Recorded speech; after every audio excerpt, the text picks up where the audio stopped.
restriction endonuclease. This is a enzyme. ये क्या करता है, जीन जेनेटिक टेक्निक में किसी के क्रोमोसोम का बेस पेयर कट आउट करने के लिए रेस्ट्रिक्शन एंडोन्यूक्लियस यूज करते हैं. वायरस को ग्रो नहीं करने के लिए रेस्ट्रिक्शन एंडोन्यूक्लियस एंजाइम यूज करते हैं. तो जेनेटिक यूज में रेस्ट्रिक्शन एंडोन्यूक्लियस यूज होता है. उससे पहले हम उसका हिस्ट्री, देन टाइप्स, और उसका बायोलॉजिकल रोल क्या क्या है उसका डिस्कशन करेंगे. हिस्ट्री, फेज वायरस के बारे में रिसर्च किया, तभी ये जो रेस्ट्रिक्शन एंडोन्यूक्लियस है उसका ओरिजिनेट हुआ था. तो 1950 में S Luria and G botany scientist है, उसने देखा कि जो फेज वायरस है उसको क्या किया कि एक एंजाइम में डाल दिया. पहले एक एंजाइम का नाम था ई कोली के. उसमें देखा कि जो फेज वायरस ओनली डिफाइंड हो, मतलब ओनली ग्रो हो रहा है, उसका ग्रो ठीक ठाक हो रहा है. बट जब ई कोली सी में जब यूज किया उसी सेम फेज वायरस को, तो देखा कि उसका जो ग्रो है पहले से बहुत डिक्रीज हो रहा है. तो ये क्यों हो रहा है, सब देखा था उसने, फिर देखा था, ठीक है. बट 1960 में डब्ल्यू एबर एंड एम मेसेल्सन ने देखा ये जो प्रोसेस हो रहा है ये एंजाइमेटिक क्लीवेज है. मतलब जो एंजाइम है, जो भी एंजाइम हो, वो वायरस को रेस्ट्रिक्ट कर रहा है या क्लीवेज कर रहा है. उसका जो प्रोसेस है उसको क्लीवेज ब्रेकडाउन कर रहा है, इसलिए वो ग्रो नहीं कर पा रहा है. ठीक है. तो डब्ल्यू एबर एंड एम मिसेल्सन ने जो एंजाइम यूज किया था, वो एंजाइम को उसने दे दिया रेस्ट्रिक्शन एंजाइम. बट उन्होंने जो एंजाइम यूज किया था वो एंजाइम जब क्लीवेज कर रहा था, ब्रेकडाउन कर रहा था, हम जो जिस पेयर ऑफ ब्रेकडाउन चाहते हैं क्रोमोसोम में, जो पेयर का हम कटिंग चाहते हैं या ब्रेकडाउन चाहते हैं, उसका अगर हम निकाल नहीं पाएंगे ठीक तरह सा, तो क्या होगा, वो गलत हो जाएगा. तो जो एंजाइम था जो उन्होंने यूज किया था, वो डब्ल्यू एबर एंड एम मिसेल्सन ने जो यूज किया था, वो क्या कर रहा था, वो रेंडमली किसी भी पेयर में यूज हो रहा, कट आउट कर रहा था. ठीक है. बट उसके बाद 1970 में H Smith and T curly ने दूसरा एक आइसोलेटेड किया, उस एंजाइम को थोड़ा डेवलप किया, वेल डिफाइन किया. उस एंजाइम डबल आई एक एंजाइम है, उसको यूज किया क्लीवेज में, और देखा कि वो प्रॉपर जहाँ पर हम चाह रहे हैं कि यहाँ पर कट आउट होगा, वो एंजाइम ठीक तरह की काम कर रहा है. ठीक है. तो ये जो है, इनकी साइंटिस्ट का नाम है एच स्मिथ. ठीक है. इन्होंने वो बेसिकली एंजाइम यूज करने का तरीका ढूंढा था. उनके साथ टी केली साइंटिस्ट है, उन्होंने साथ दिया था उनके. उसके बाद देखेंगे टाइप्स. तो टाइप्स जो रेस्ट्रिक्शन एंडोन्यूक्लियस है वो बहुत ही तरह है, बट यहाँ पर हम डिस्कस करेंगे 4 टाइप हम डिस्कस करेंगे, जैसे कि type 1, type 2, type 3 and type 4. ठीक है. टाइप 1 जो रेस्ट्रिक्शन एंडोन्यूक्लियस है वो बहुत ही कॉम्प्लेक्स टाइप का है,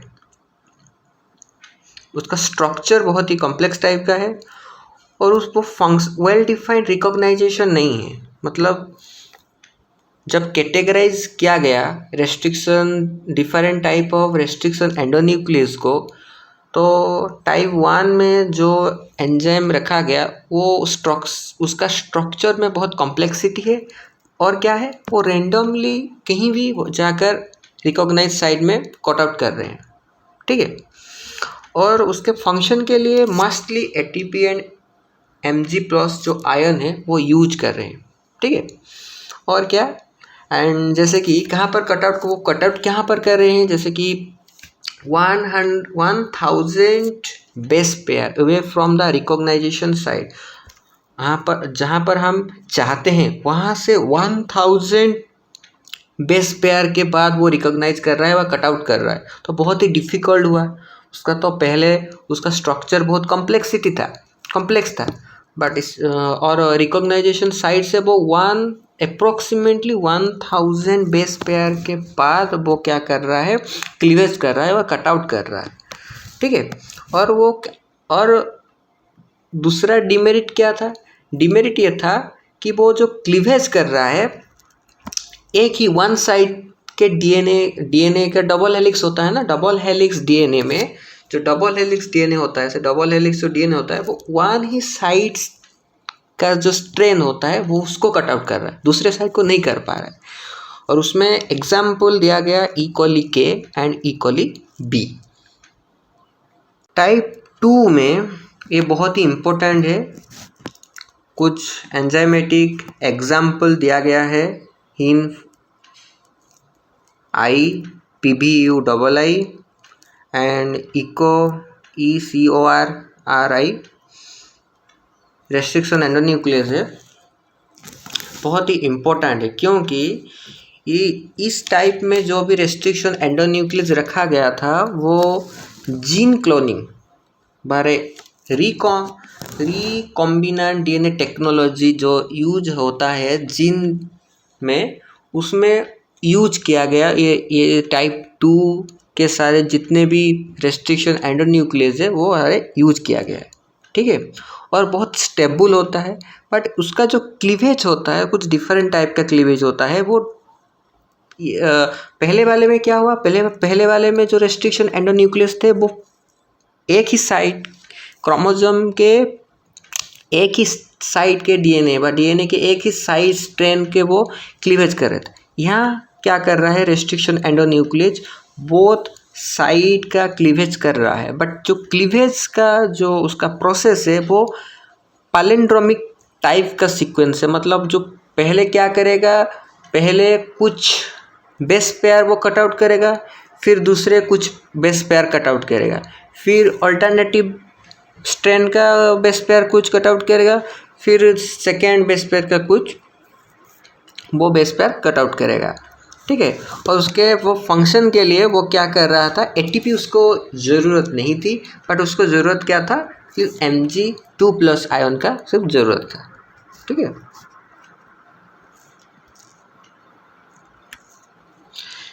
टाइप सी में ये उस थोड़ा टाइप 1 के तरह भी नहीं था या टाइप 2 के तरह भी नहीं था, मतलब डिफ़िकल्टी था इसमें, बट टाइप 1 का तरह भी ये एंडोन्यूक्लियस नहीं था या टाइप 2 के तरह नहीं, उसका इंटरमीडिएट एंजाइम था। ये टाइप 1 का भी नहीं कि टाइप 2 का भी नहीं, ठीक है। उसका इंटरमीडिएट रेस्ट्रिक्शन एंडोन्यूक्लियस था। पहले तो ये जीन क्लोनिंग में यूज़ नहीं होता था, ठीक है। उसका वेल डिफाइंड रिकॉग्नाइजेशन था, बट वो जीन क्लोनिंग में यूज़ नहीं हो पा रहा था, ठीक है। और उसका जो एक्टिवेशन फंक्शन था उसको एक्टिव करने के लिए रिक्वायर्ड था एटीपी एंड बोथ Mg2+। उसका एग्जाम्पल हीन ट्रिपल आई एक रेस्ट्रिक्शन एंडोन्यूक्लियस है जो टाइप 3 में जाता है, ठीक है। टाइप 4 में जो रेस्ट्रिक्शन एंडोन्यूक्लियस था उसको थोड़ा मॉडिफाई किया, ठीक है। वो मॉडिफाई किया मतलब वो क्या कर रहा था, इस ग्रुप में जो रेस्ट्रिक्शन एंडोन्यूक्लियस थे वो क्या स्पेसिफिक टाइप ऑफ डीएनए को वो क्लीवेज कर पा रहे थे। जैसे कि एक स्पेसिफिक टाइप ऑफ डीएनए तो मिथाइलेट डीएनए, इसमें ग्रुप में क्या होगा, वो स्पेसिफिक डीएनए को ही क्लीवेज करेगा, ठीक है। बट जो पहले वाले थे वो किसी के डीएनए को भी वो क्लीवेज कर सकते थे, ठीक है। बट इसका रिकॉग्नाइजेशन साइट क्या था, बहुत ही बुरा था, मतलब वेल डिफाइंड नहीं था। जहाँ मतलब जैसे कि cleavage takes place away from the approximately 30 BP means base pair, जहाँ पर हम रिकॉग्नाइज कर पा रहे हैं उससे अप्रोक्सीमेटली 30 बेस पेयर के थ्रू जाकर वो कट आउट कर रहा है। उसका एग्जाम्पल MCR-BC एंड MRR कुछ रेस्ट्रिक्शन एंडोन्यूक्लियस का एग्जाम्पल है, ठीक है। उसके बाद हम देखेंगे उसका बायोलॉजिकल रोल क्या है। हिस्ट्री देख लिए, टाइप्स देख लिए, उसका बायोलॉजिकल रोल क्या है। बायोलॉजिकल रोल क्या है मतलब देखो, पहले तो हमने फास्ट में बताया था वो डीएनए कटिंग करता है, या वायरस जो भी हो डीएनए कटिंग करेगा, क्रोमोसोम कटिंग में यूज होता है। And elimination the affecting organism, अगर किसी जीन में या किसी क्रोमोसोम में जो भी अनवांटेड अनडिजायरेबल टाइप का कुछ इन्फेक्शन है उसको कट आउट कर सकता है, ठीक है। और कटिंग डबल स्ट्रैंडेड डीएनए को वो रिकॉग्नाइज करेगा और कट आउट करेगा। थर्ड नंबर में बताया गया enzyme can recognize specific site and cut the required site so that it called molecular scissor. हम जहाँ चाहते हैं वो उसी साइट का बेस पेयर को कट आउट कर सकता है। तो ये जो रेस्ट्रिक्शन एंडोन्यूक्लियस को दूसरा नाम दिया गया मॉलिक्यूलर सीजर, ठीक है। And number 4, it was used to restrict the growth of virus. जब साइंटिस्ट हिस्ट्री में हम पढ़े साइंटिस्ट ने क्या किया, कुछ एंजाइम को यूज किया जो वायरस वहाँ पर ग्रो नहीं कर पाए, फेज वायरस ग्रो नहीं कर पाए, तो ये वायरस का ग्रो भी रेस्ट्रिक्शन करता है, ठीक है। This enzyme is now use in biotechnology and recombinant DNA resources. जो डीएनए रिसोर्सेज होता है वो ये सारे जो रेस्ट्रिक्शन एंडोन्यूक्लियस, डिफरेंट टाइप का रेस्ट्रिक्शन एंडोन्यूक्लियस है वो क्या होता है, यूज होता है वहाँ पर। Thank you.